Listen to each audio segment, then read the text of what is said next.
हाँ जी, relation function chapter हम लोग कर रहे थे। डोमेन रेंज वाला टॉपिक हमने कवर कर लिया था। आगे हम बढ़ते हैं। क्वेश्चन है, let f is a function. ये आपको ऑर्डर्ड पेयर की फॉर्म में दे रखा है। 1,1, 2,3, 0,-1, -1, -1, be a function from z to z. ये जेड टू जेड का मतलब ये होता है कि ये जो पहले वाला है ये डोमेन है, दूसरे वाला रेंज है। मतलब आपका डोमेन भी z से आएगा, मतलब इंटीजर से आएगा, और रेंज भी आपका इंटीजर है। ठीक है ना। तो इस तरीके से लिखा हो z टू z, तो इसका मतलब, या समथिंग टू समथिंग, तो पहले वाला डोमेन, दूसरे वाला range. Defined by F X is equal to A x plus B. अच्छा, F X is equal to A x plus B, अब ये इक्वेशन की फॉर्म में दे रखा है। ये ऑर्डर पेयर की फॉर्म में था, ये इक्वेशन की फॉर्म में। From for some integers A and B, find A and B. Okay, तो मुझे ए और बी निकालना है। We have to calculate A and B. कैसे निकालना है? देखो, एफ एक्स कितना है? A x plus B. F X is A x plus B.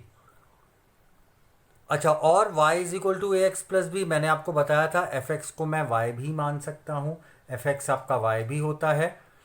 तो सबसे पहले मैंने क्या किया, यहाँ पे y is equal to A x plus b में अच्छा, ये 1,1 क्या है? 1 आपकी x की वैल्यू है, और 1 ये वाली 1 क्या है? y की वैल्यू है। 2,3 क्या है? 2 आपकी x की वैल्यू है, 3 आपकी y की वैल्यू है। तो मैंने क्या किया, सबसे पहले put x is equal to 1 and y is equal to 1, मतलब ये ऑर्डर्ड पेयर को इसमें पुट किया। x की जगह 1, y की जगह 1, एक इक्वेशन बन गई a plus B is equal to 1। फिर एक और ऑर्डर्ड पेयर लिया मैंने, 2,3। x की वैल्यू 2 और y की वैल्यू 3 पुट करी। x की वैल्यू 2 और y की वैल्यू 3 पुट करी। तो यहां से इक्वेशन आ गई 2a plus B is equal to 3। ठीक है।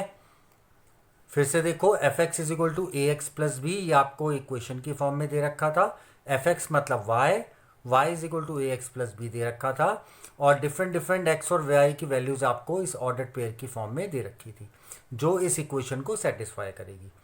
तो 1,1 है, तो मैंने x की वैल्यू 1, y की वैल्यू 1 रखी, तो a plus B is equal to 1 बन गया। फिर मैंने 2,3 पुट किया, तो x की वैल्यू 2 और y की वैल्यू 3, तो आपके पास ये इक्वेशन आ गई। बाय सॉल्विंग इन दोनों को आपने सॉल्व किया, तो a आ गया 2, b आ गया -1। और क्वेश्चन यही था, फाइंड ए एंड बी, तो a और b की वैल्यू आ गई। ठीक है। अच्छा, नेक्स्ट क्वेश्चन जरा ध्यान से देखना, बहुत इंपॉर्टेंट है।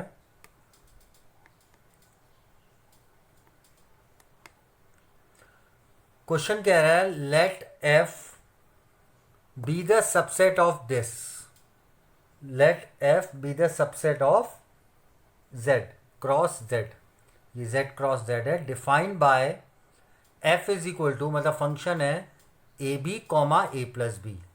A b belongs to z. Question पूछ रहा है, is f is a function from z to Z.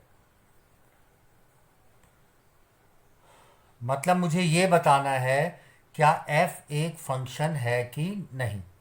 ठीक है। कैसे करेंगे, ध्यान से देखो।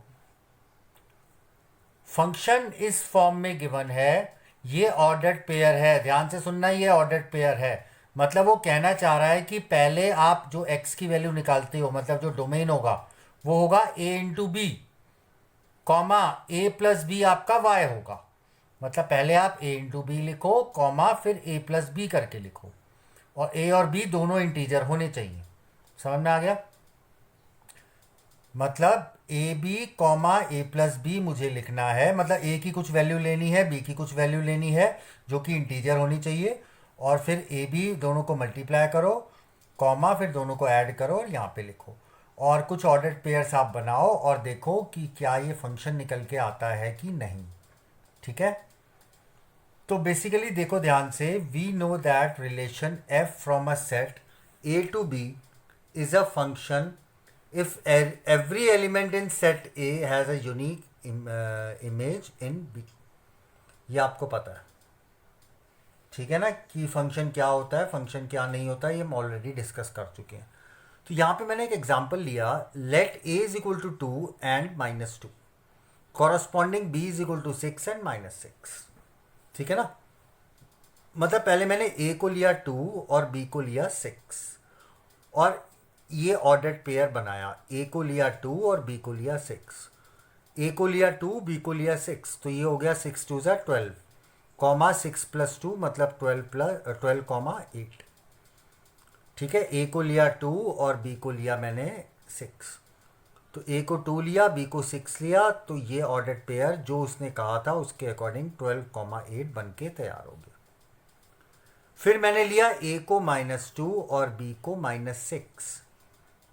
ठीक है ना, a को -2 b को -6, तो यहाँ मैंने फिर से यही बनाया, ऑर्डर्ड पेयर बनाने की कोशिश की, तो a को 2 b को -6, तो ये कितना आ गया 12 कॉमा -8, 12 कॉमा -8, मतलब ये जो कंडीशन थी इसमें मैंने डाला तो ये आ गया 12 कॉमा -8, मतलब 12 का आंसर 8 भी आ रहा है, 12 का आंसर -8 भी आ रहा है। भाई एरो डायग्राम से देखा 12 का 8 भी आ रहा है, 12 का -8 भी आ रहा है। ऐसा फंक्शन में नहीं होता, आपको पता है। मतलब as 8 and -8 have a single image that is 12, 8 और -8 की सिंगल इमेज आ रही है। ठीक है ना, डोमेन रिपीट हो रहा है, देखो 12 12, एक बार रेंज आ रही है 8, एक बार रेंज आ रही है -8, और ऐसे केस में ये फंक्शन नहीं होता, आपको पता है। Therefore this is not a function, therefore this is not a function. ठीक है, एक बार फिर से समझो, ये क्वेश्चन दे रखा था, उसने कहा था ए बी आपको दो वैल्यूज लेनी है, दोनों ही जेड को बिलोंग करें, इंटीजर को, कुछ भी ले सकते हैं हम ए और बी को। ठीक है, तो हमने एक केस देखा कि हमने ए को अगर 2 लिया, बी को अगर 6 लिया, तो ये बन गया 12,8। ठीक है, फिर हमने कहा इंटीजर है तो एक और वैल्यू लेते हैं, तो हमने ए को -2 लिया और बी को -6 लिया। फिर हमने ऑर्डर्ड पेयर बनाने की कोशिश की तो आ गया 12 -8, मतलब 12 का आंसर 8 भी आ रहा है, 12 का आंसर -8 भी आ रहा है। मीन्स 12 का जो इमेज बन रहा है वो 8 भी बन रहा है और -8 भी बन रहा है, और ये चीज़ फंक्शन में होती नहीं है। ठीक है ना, as 8 and -8 have a single pre image that is 12, तो ये केस फंक्शन में नहीं होता, therefore this is not a function. Clear? ध्यान से देखना, इंपॉर्टेंट क्वेश्चन है, थोड़ा सा ट्रिकी भी है, क्योंकि यहाँ पे मुझे एक एग्जाम्पल ढूंढना पड़ गया जिससे ये पता चल गया कि मुझे ये वाला क्वेश्चन फंक्शन नहीं है। ठीक है ना, एग्जाम्पल ढूंढ के मुझे क्लियर हो गया कि 12,8 भी आ रहा है, 12,-8 भी आ रहा है। ऐसे और भी एग्जाम्पल्स मिल सकते हैं, बट आपने एक एग्जाम्पल दे के शो कर दिया कि this is not a function.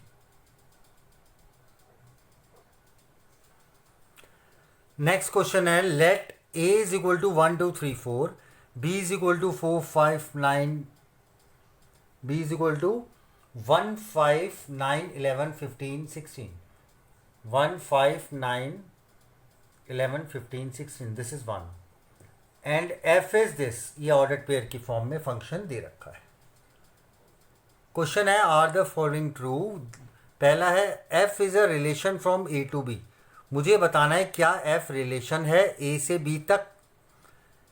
भाई रिलेशन तो होगा ही होगा वैसे भी, क्योंकि रिलेशन सारे होते हैं, किसी भी तरीके का ऑर्डर पेयर हो, किसी भी तरीके का एरो डायग्राम हो, रिलेशन सारे होते हैं। लेकिन आपको लिखना क्या है, a relation from non empty set a to a non empty set b, मतलब एक सेट ए है जो नॉन एम्प्टी है, बी है जो नॉन एम्प्टी है, और relation from a to b is a subset of A cross B.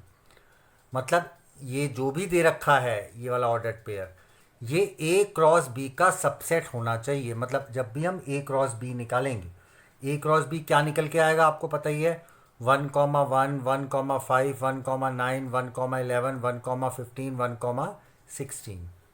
वैसे ही 2,1 2,5 2,9 2,11 2,15 2,16, ऐसे ही 3 का पेयर, फिर 4 का, मतलब बहुत लंबा सा एक आंसर आ जाएगा ए क्रॉस बी का। और ये जो है ये ए क्रॉस बी के अंदर आना चाहिए, that means this will be a subset of A cross B, then this will be a relation।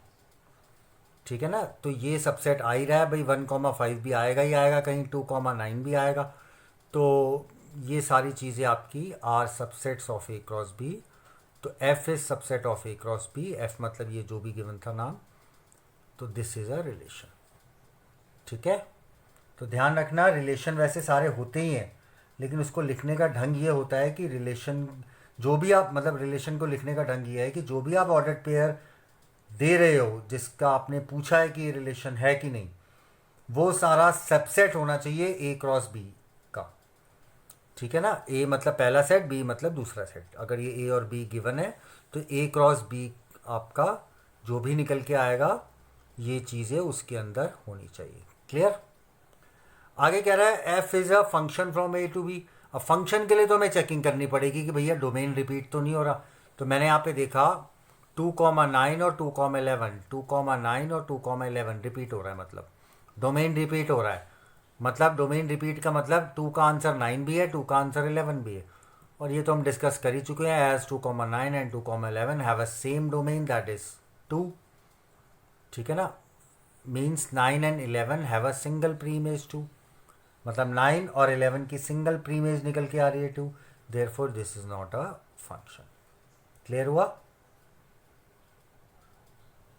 Therefore this is not a function, ये आपका फंक्शन नहीं है। Clear.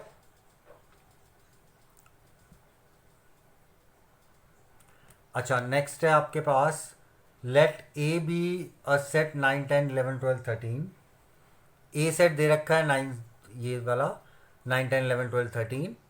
Late F A arrow N, A arrow N, A मतलब पहला वाला जो domain है, domain इसमें से आना चाहिए।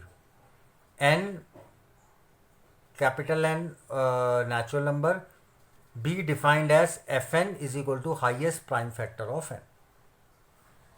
फाइंड रेंज ऑफ एफ, मुझे एफ की रेंज निकालनी है। एफ की रेंज निकालनी है मतलब मुझे एफ का ऑर्डर पेयर पता होना चाहिए। ठीक है ना। तो सबसे पहले प्राइम फैक्टर ऑफ दिस, हम इस सब के प्राइम फैक्टर्स निकालते हैं, क्योंकि उसने वही बोला है f n is the prime factor of n. और फाइंड रेंज ऑफ एफ, तो ऑर्डर पेयर की भी जरूरत नहीं है, वो कह रहा है एफ की रेंज निकालो। और एफ है क्या, highest prime factor of n, highest prime factor. तो सबसे पहले 9 का मैंने प्राइम फैक्टर निकाली। ठीक है ना, 9 के प्राइम फैक्टर 3। ठीक है ना, तो प्राइम फैक्टर ऑफ 9 इज 3। 10 के प्राइम फैक्टर्स 2 और 5, प्राइम फैक्टर्स पता है ना आपको। ठीक है ना, मतलब 2 के टेबल में भी 10 आ रहा है, 5 के टेबल में भी 10 आ रहा है, सिंपल लैंग्वेज में बोल दिया मैंने। 11 का 11, ठीक है ना, 12 का 2 और 3, 13 का 13।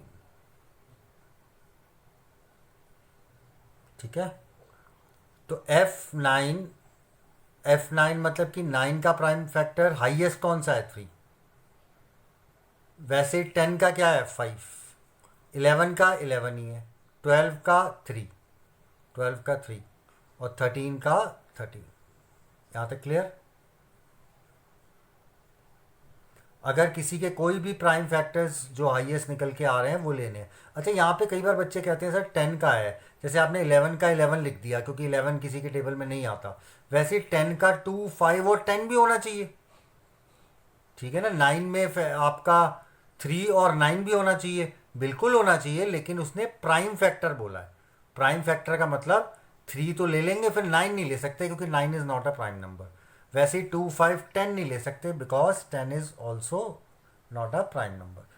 11 में हम 11 ले सकते हैं क्योंकि 11 इज़ अ प्राइम नंबर, और 12 में भी नहीं ले सकते क्योंकि 12 भी प्राइम नहीं है, और 13 में भी हम नहीं ले सकते। 13 में हमने ले लिया क्योंकि 13 प्राइम है। तो हाईएस्ट मतलब बड़े, 9 का तो 3 है, 10 का 5 है हाईएस्ट बड़ा वाला, 11 का सिर्फ 11 है, 12 का बड़ा वाला 3, 13 का 13 ही है। तो ये सारे ये हाईएस्ट प्राइम फैक्टर हो गए। तो ऑन द रेंज इज 3, 5, 11, 13। ठीक है ना, 3 2 बार आ रहा है, यहाँ पे भी आ रहा है, यहाँ पे भी आ रहा है, बट रेंज में रिपीट नहीं करते, हम सेट की फॉर्म में लिख रहे हैं, रिपीट नहीं करते। तो 3, 5, 11, 13 ये सारे आपके, क्योंकि उसने कहा है रेंज निकालनी है एफ की, और रेंज को उसने साफ साफ डिफाइन कर दिया highest prime factor of n. N आपको ये लेना है, इसमें से लेना है। उसने लिख दिया है ए एरो एन, एन मतलब कि ये लेना है, नेचुरल नंबर नहीं है ये एन, क्योंकि आगे मैंने पढ़ा नहीं था, एन का मतलब ये, ठीक है ना। 9 10 11 12 13 में से प्राइम फैक्टर्स आपने निकाले, प्राइम फैक्टर्स निकाले और उसकी रेंज आपको समझ में आ गई 3 5 11 13, ठीक है।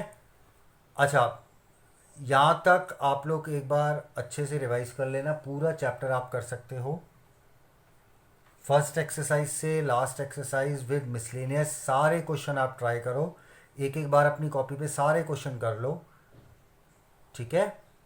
सारे क्वेश्चन लगभग मैंने कवर करा दिए हैं, और एक बार एक एक क्वेश्चन को ध्यान से पढ़ना, खासकर मिसलेनियस के जैसे इस टाइप के क्वेश्चन थे जो मैंने अभी डिस्कस किए हैं आज, ये वाले इंपॉर्टेंट क्वेश्चंस हैं, थोड़े से डिफरेंट हैं। डोमेन रेंज को बहुत अच्छे से करना, क्योंकि डोमेन रेंज का एक क्वेश्चन एग्ज़ाम में ज़रूर पूछा जाता है, पक्का है, 100% पूछा जाता है, ठीक है ना। तो डोमेन रेंज वाले टॉपिक को सबसे हाईएस्ट प्रायोरिटी पे रखना इस चैप्टर में, ठीक है।